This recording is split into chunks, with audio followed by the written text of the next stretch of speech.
Kashmir media service کے مطابق قابض افواج کی مقبوضہ وادی میں ریاستی دہشت گردی کی تازہ کارروائیوں کے نتیجے میں مزید 2 کشمیری نوجوان شہید ہو گئے۔ بھارتی فوج نے ضلع شوپیاں کے علاقے کانی گام میں نام نہاد سرچ آپریشن کیا، جس کے دوران گھر گھر تلاشی لی گئی اور چادر اور چار دیواری کے تقدس کو پامال کیا گیا۔ اس دوران 2 کشمیری نوجوانوں کو حراست میں لے لیا گیا اور عسکریت پسند قرار دینے کے بعد گولیاں مار کر شہید کر دیا گیا۔ علاوہ ازیں کٹھوعہ کے علاقے میں بیرک منہدم ہونے سے 2 بھارتی فوجی ہلاک اور 1 شدید زخمی ہو گیا۔ واضح رہے کہ چند روز قبل بھارتی فوج نے آپریشن کے دوران فٹ بال کے کھلاڑی عامر سراج کو بھی جعلی مقابلے میں شہید کیا ہے۔ عراق کے مزاحمتی گروہ قاسم الجبارین نے امریکی فوجی کاروان پر حملوں کی ذمہ داری قبول کی ہے۔ خبر رساں ایجنسی کی رپورٹ کے مطابق عراق کے مزاحمتی گروہ قاسم الجبارین نے ان حملوں کی ذمہ داری قبول کرتے ہوئے کہا کہ ان کا نشانہ ہدف پر لگا ہے۔ قاسم الجبارین گروہ نے امریکہ کی جانب سے عراق کے رہائشی علاقوں کو راکنوں سے نشانہ بنائے جانے کے ناپاک منصوبے کی جانب اشارہ کرتے ہوئے کہا کہ اب ہم خاموش نہیں بیٹھیں گے اور اینٹ کا جواب پتھر سے دیں گے۔ واضح رہے کہ عراق کے سیکورٹی ذرائع کا کہنا ہے کہ جمعے کے روز عراق میں 3 علاقوں میں امریکی فوجی کارواں کے راستوں میں دھماکے ہوئے۔ یہ دھماکے امریکی فوجی کارواں زیکار، بابل اور قادسیہ صوبوں میں ہوئے۔ عراق میں قابض امریکہ کے 10 لاجسٹک قافلوں پر گزشتہ ماہ کے دوران متعدد بار حملے ہو چکے ہیں، جن میں تاحال 10 فوجی گاڑیاں ساز و سامان سمیت تباہ ہو چکی ہیں۔ دوسری جانب قابض امریکی فوج نے عوامی حملوں کے باعث بغداد کے شمال میں واقع التاجی سمیت متعدد فوجی اڈے بھی خالی کر دیے ہیں۔ یاد رہے کہ کچھ عرصے سے عراق میں امریکی فوجی کانوائے اور اس کی فوجی چھاؤنیوں پر حملے ہو رہے ہیں۔ عراق کے عوام اپنے ملک میں امریکی فوجیوں کی موجودگی کی مسلسل مخالفت کرتے آ رہے ہیں۔ اس ملک کی پارلیمنٹ بھی عراق سے امریکی فوجیوں کے انخلاء کا بل منظور کر چکی ہے۔ نیشویل شہر کے وسط میں صبح سویرے واقع نیشویلی میں سڑک پر کھڑی ایک موٹر ہوم میں ریکارڈ کیے گئے پیغام کے چلنے کے بعد دھماکہ ہو گیا۔ غیر ملکی خبر رساں ادارے کی رپورٹ کے مطابق پولیس نے گاڑی میں ہونے والے دھماکے کو عمدی اقدام قرار دیا۔ کرسمس کی صبح ہونے والے دھماکے میں 3 افراد زخمی ہوئے، تاہم ان میں سے کسی کی بھی حالت تشویشناک نہیں ہے۔ حکام نے بتایا کہ اس بات کا اب تک علم نہیں کہ گاڑی کے پھٹتے وقت گاڑی میں کوئی موجود تھا یا نہیں، تاہم پولیس نے چند گھنٹوں بعد اطلاع دی کہ تفتیشکاروں کو جائے وقوع کے قریب سے انسانی باقیات ملی ہیں۔ ایف بی آئی کے تفتیشکاروں نے جائے وقوع سے شواہد اکٹھے کرنا شروع کیے تو نیشویل کے میئر جان کوپر نے ہفتے کے اختتام پر جائے وقوع کے اطراف کرفیو لگانے کا حکم دے دیا، جبکہ پولیس کا کہنا ہے کہ انہیں معلوم ہے کہ امریکی ریاست ٹینیسی کے اس شہر کو مزید کوئی خطرات نہیں ہیں۔ چین کی کورونا وائرس سے نمٹنے کی حکمت عملی اسے اندازوں سے کہیں پہلے یعنی اس دہائی کے اختتام سے قبل ہی دنیا کی سب سے بڑی معیشت بنا سکتی ہے۔ یہ اندازہ ایک برطانوی تھنک ٹینک نے لگایا ہے۔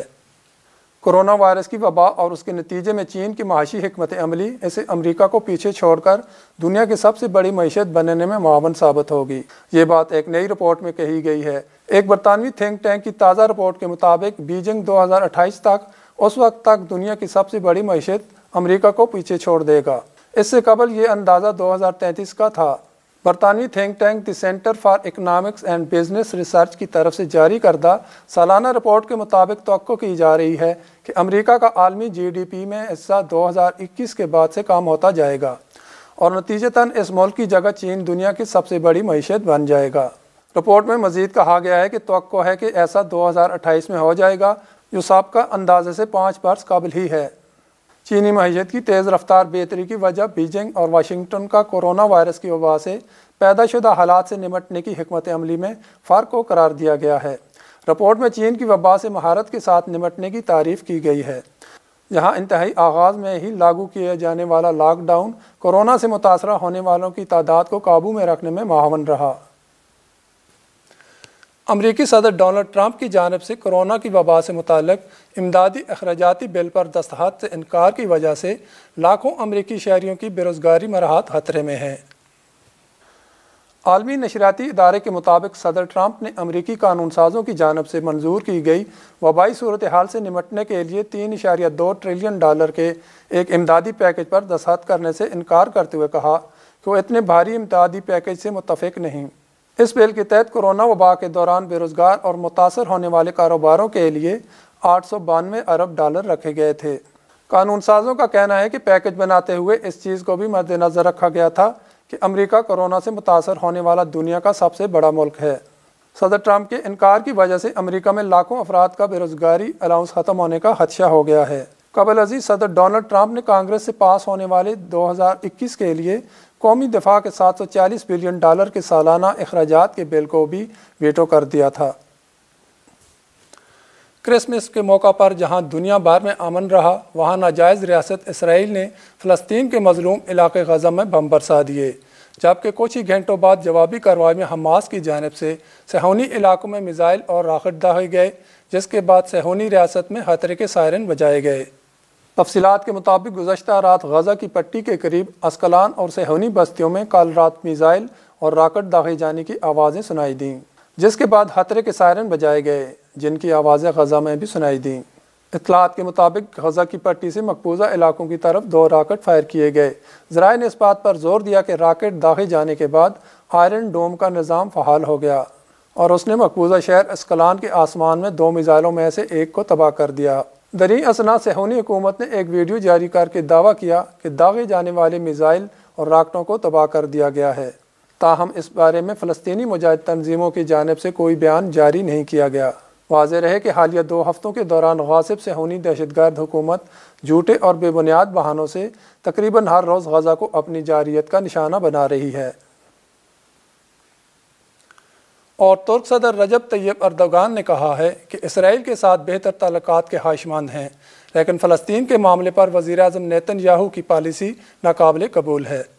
عالمی خبرساں ادارے کے مطابق استنبول میں صحافیوں سے گفتگو کرتے ہوئے ترک صدر رجب طیب اردوغان نے کہا کہ اسرائیل کی اعلیٰ سطح کی کچھ شخصیات سے مسائل ہیں، اور ایسا نہیں ہوتا تو دونوں ممالک کے درمیان حالات آج کافی مختلف ہوتے۔ ترک صدر نے مزید کہا کہ اسرائیل سے اچھے تعلقات کے خواہاں ہیں، لیکن اسرائیل کی فلسطین سے متعلق پالیسی اور ان کا ظالمانہ رویہ ہمارے لیے قابل قبول نہیں۔ یاد رہے کہ 2 سال بعد ترکی نے حال ہی میں اپنے سفیر کی اسرائیل میں تقرری کی ہے۔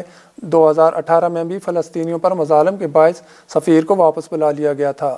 اسرائیل کی جانب سے ہندیہ دیا جا رہا ہے کہ صدر ٹرمپ کی سبکدوشی سے قبل 5واں اسلامی ملک بھی اسے تسلیم کر لے گا، جس کے لیے بیک ٹو ڈور مذاکرات جاری ہیں۔ نہ تو اسرائیل نے اس 5ویں ملک کے لیے ترکی کا نام لیا ہے اور نہ ترکی نے کوئی ہندیہ دیا ہے، لیکن سفیر کی تقرری اور دونوں ممالک کے سربراہان کے نرم لہجے کے باعث افواہیں گردش کر رہی ہیں کہ وہ ملک ترکی ہو سکتا ہے۔ واضح رہے کہ امریکی ثالثی کے نتیجے میں متحدہ عرب امارات، بحرین، سوڈان اور مراکش نے اسرائیل سے سفارتی تعلقات قائم کر لیے ہیں، اور ممکنہ طور پر عنقریب ایک 5واں مسلم ملک بھی اسرائیل کو تسلیم کر لے گا۔ اب تک کے لیے اتنا ہی۔ اگلے خبر نامے تک کے لیے اجازت دیجیے۔ دیکھتے رہیے بیست تعلیمی ٹی وی چینل۔ اللہ حافظ۔